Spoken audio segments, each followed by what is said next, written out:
Assalamualaikum warahmatullahi wabarakatuh. Hai guys, selamat jumpa lagi dengan kami. Mudah-mudahan kita semua masih diberikan kesehatan, rezeki yang melimpah, tidak kurang suatu apa.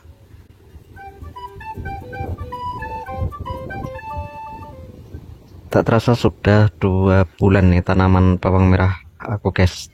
Jadi ini sudah tiba saat panen. Nah, beginilah suasana saat panen ini, mak-mak pada cabut bawang merah ya. Ini lumayan guys, besar-besar. Ini tapi harga belum signifikan ya kenaikannya. Ini sekitar 20 sampai 25.000 per kilo.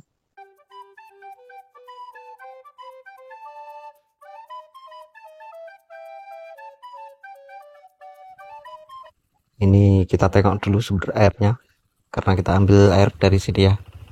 Ini masih mencukupi apa tidak? Kalau masih mencukupi kita akan tanam lagi lebih bibit bawang merah skala sekitar 48.000 kalau nggak salah ya.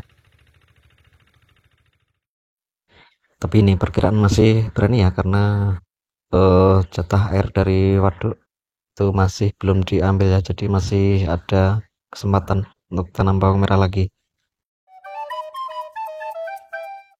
Biasanya untuk MT 34, MT masa tanam 34 tuh biasanya airnya itu dari waduk Gunung Rawa guys, di sana di Gunung Muria itu sampai ke sini. Kalau musim penghujan itu dari air hujan aja udah cukup ya. Kalau sudah kemarau gini dari waduk sana, pengairan waduk Gunung Rawa, nih tetangga kiri kanan sudah mulai mengolah tanah. Setelah panen kita olah tanah dengan kultivator, setelah itu kita bikin bedengan pakai cangkul ya. Kalau kemarau ini memang agak keras ini guys tanahnya, makanya kita harus punya ini sangat berjasa pompa air mini untuk siram agar tanaman bawang kita subur dan menghasilkan panen yang melimpah. Pengolahan tanah sebelum tanam bawang merah ini adalah sangat menentukan keberhasilan budidaya bawang merah,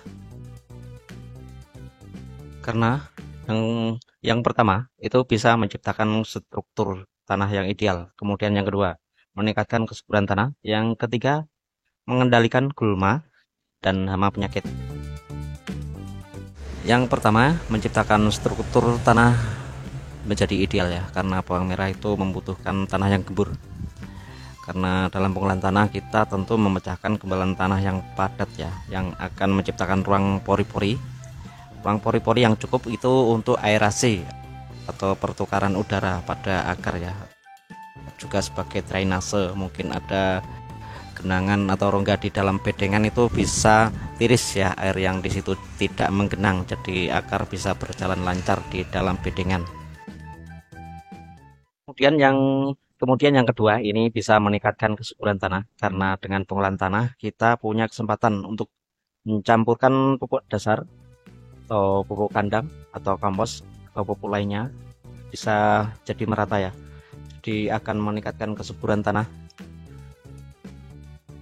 Kemudian yang ketiga, mengendalikan gulma dengan pengolahan tanah ini juga bermanfaat sekali, karena nanti akan rumput-rumput ya akan terpendam dalam tanah, bahkan tidak hanya rumput-rumput, bahkan telur hama atau spora penyakit mungkin yang masih ada di permukaan tanah yang nanti akan terpendam dalam tanah, dan ini adalah suatu langkah preventif yang sangat bagus ya, efektif. Pengolahan tanah ini bisa memperbaiki drainase dan aerasi tanah bedengan ya, karena bawang merah itu rentan terhadap kondisi tanah yang becek.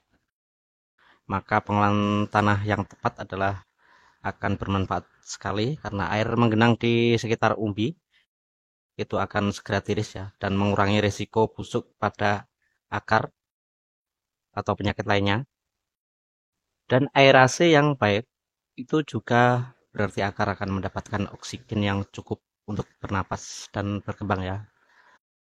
Makanya kadang air got itu tidak boleh terlalu tinggi ya, nanti akan bisa mempengaruhi juga perkembangan akar.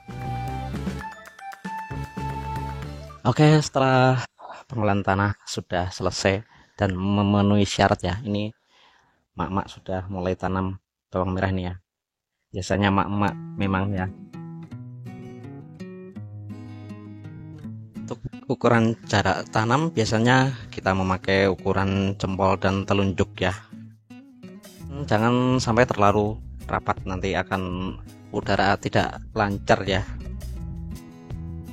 Karena jarak tanam yang terlalu rapat nanti sirkulasi udara menjadi tidak lancar dan ini akan mengakibatkan jamur.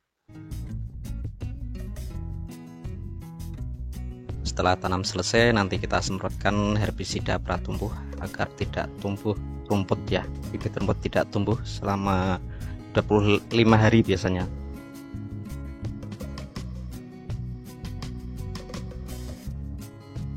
Sampai di sini coba kita kali ini. Wassalamualaikum warahmatullahi wabarakatuh.